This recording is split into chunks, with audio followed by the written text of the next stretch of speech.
Hello, तो आज हम बात करेंगे कि इग्नू के साइकोलॉजी के practical specially MSCFT masters in counselling and family therapy के प्रैक्टिकल्स लिखने कैसे हैं या कोई भी प्रैक्टिकल्स आपको कैसे लिखने हैं। तो सबसे पहले मेरा सजेशन रहेगा कि आप अपनी फाइल्स निकालिए।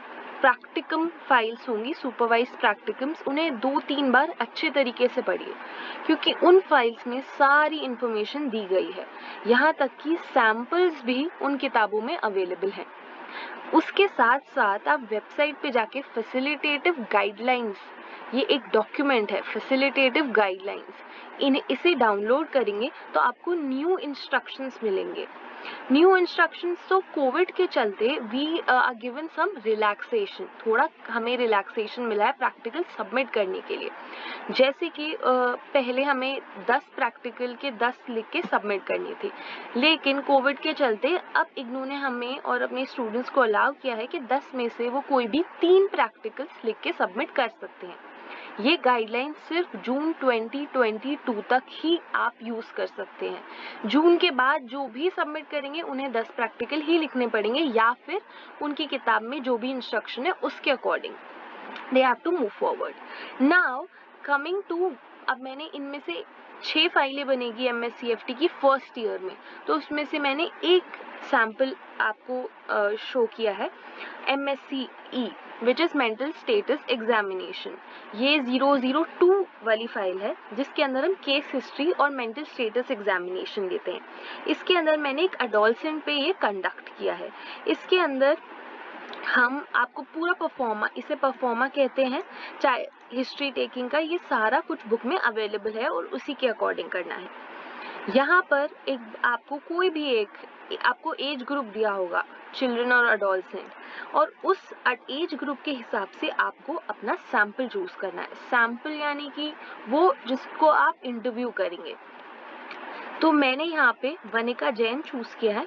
शी इज 15 ईयर ओल्ड, वो एक लड़की है, अडोलसेंट है क्योंकि वो 15 ईयर ओल्ड है, और उनकी यहाँ पे बेसिक डिटेल भरी है, क्या एजुकेशन है, जेंडर क्या है, ऑक्यूपेशन क्या है, फैमिली स्ट्रक्चर क्या है। उसके बाद हम आते हैं बैकग्राउंड इन्फॉर्मेशन पे, उनके फैमिली के बारे में जानना है। उसके बाद स्पेसिफिक इन्फॉर्मेशन, ये पूरा लेआउट आपको बुक में अवेलेबल है। स्पेसिफिक इन्फॉर्मेशन में उन्हें क्या तकलीफ है, ये जो हाईलाइटेड है ना, ये आंसर्स हैं, जो हाईलाइट नहीं हो रखा है वो क्वेश्चंस है। तो चीफ कंप्लेंट्स तो पेशेंट के अकॉर्डिंग कोई कंप्लेंट नहीं है, लेकिन इन्फॉर्मेंट जो उनके साथ आए हैं, it can be a mother और फादर और एनी अदर केयर गिवर, उनके अकॉर्डिंग प्रॉब्लम है कि वो खाना नहीं खाती है और लॉस ऑफ एपेटाइट, कितने दिन से बीमार है और क्या क्या फैक्टर है, आपको क्या लगता है कहाँ से शुरू हुआ। उसके बाद फैमिली हिस्ट्री का टेबल अवेलेबल है, उनके फैमिली मेंबर्स का लिखेंगे, उनके एज ग्रुप, एजुकेशन, ये सब आप भरेंगे। फिर आता है पर्सनल एंड डेवलपमेंटल हिस्ट्री। इसके अंदर पूरा ये फॉर्म आपको दिया गया होगा बुक में, आपको वैसा का वैसा यूज करना है। ये फॉर्म हर एज ग्रुप के लिए अलग है, एडल्ट्स के लिए अलग होगा, बच्चों के लिए अलग होगा और अडोलसेंट्स के लिए अलग होगा। तो बहुत केयरफुली आप मेक श्योर कीजिएगा कि आप जिस एज ग्रुप को इंटरव्यू कर रहे हैं आप वही वाला यूज करें, किसी और का यूज करेंगे तो वो रिजेक्ट हो जाएगा। इसके अंदर हेल्थ, बचपन में हेल्थ कैसी थी, school, occupation, menstrual history, marital status, ये सारी चीजें आपको बतानी है। सोशल और पर्सनल हिस्ट्री, ठीक है, ये हाईलाइटेड इज द आंसर। अभी जब आप लिखने जाएंगे तो जैसे न्यूरोटिक ट्रेट्स हैं तो उसके आगे सिर्फ नेल बाइटिंग लिखेंगे, क्योंकि इंटरव्यू करते वक्त आपको सिर्फ नेल बाइटिंग के लिए ही कहा गया है कि सिर्फ नेल बाइटिंग करता है, बच्चा थंब सकिंग नहीं करता है, नाइटमेयर्स नहीं है, नाइट राइडर्स नहीं है, तो आप ये सब छोड़ देंगे, सिर्फ मेन पॉइंट लिखेंगे जो आंसर है। Behavioural problems, play, medical history, ये सब देंगे। जहां आपको लगता है कि ये इन्फॉर्मेशन अवेलेबल नहीं है या पेरेंट को नहीं पता है, वो भूल गए, तो वहां आप नॉट एप्लीकेबल लिख के वो सेक्शन छोड़ देंगे। ये सारा खाली नहीं छोड़ेंगे, लिखना ही नहीं है। फिर पर्सनालिटी के बारे में ये सारी चीजें आपको बच्चे से पता चल जाएंगी, ठीक है, कैरेक्टर, हैबिट्स, एजुकेशनल हिस्ट्री, ये सारी चीजें। उसके बाद आता है पैटर्न्स ऑफ पेरेंटल फंक्शनिंग, के फैमिली कैसी है, स्पेशल एनवायरमेंटल सर्कमस्टांसेस, कभी कभार पेरेंट्स डिवोर्स्ड होते हैं तो वो आप मेंशन करेंगे, या कोई भी ऐसी चीज। फिर हमारा आता है मेंटल स्टेटस एग्जामिनेशन। ये सिमिलर फॉर्म है जिससे हम बच्चे की मानसिक स्थिति को असेस करते हैं। इसके अंदर जनरल अपीयरेंस आएगा। This you don't have to ask, you just have to assess कि सामने वाले को देख के आप ये एनालाइज कर सकते हैं। सिंपल वही मोटर एक्टिविटी, हेलुसिनेटरी बिहेवियर, स्पीच आप असेस करेंगे, जैसे बात कर रहा है वो कैसा है, मूड कैसा रहता है, कैसे फ्रीक्वेंटली चेंज हो रहा है क्या इंटरव्यू के दौरान, थॉट प्रोसेस कैसे, क्या वो अपनी बात कन्वे कर पा रहे हैं, क्या वो सोच जो पूछा जा रहा है वही बता रहे हैं कि नहीं, हेलुसिनेशन है कि नहीं। कॉग्निटिव असेसमेंट आप करेंगे कि कॉन्शियस है, कंफ्यूज्ड है या क्लाउडिंग हो रही है, कोमा में, जो भी बहुत सारी चीज़ें आपको दी गई उनमें से आपको चूज करना है। ये बेस बनता है एमएससी किसी भी डिसऑर्डर को असेस करने के लिए। ठीक है, उसके बाद ये अच्छा खासा लंबा फॉर्म है। जब आपने ये सब कर लिया है, पूरा इंटरव्यू ले लिया है, तो आप ये फाइंडिंग्स में लगाएंगे ये दोनों फॉर्म।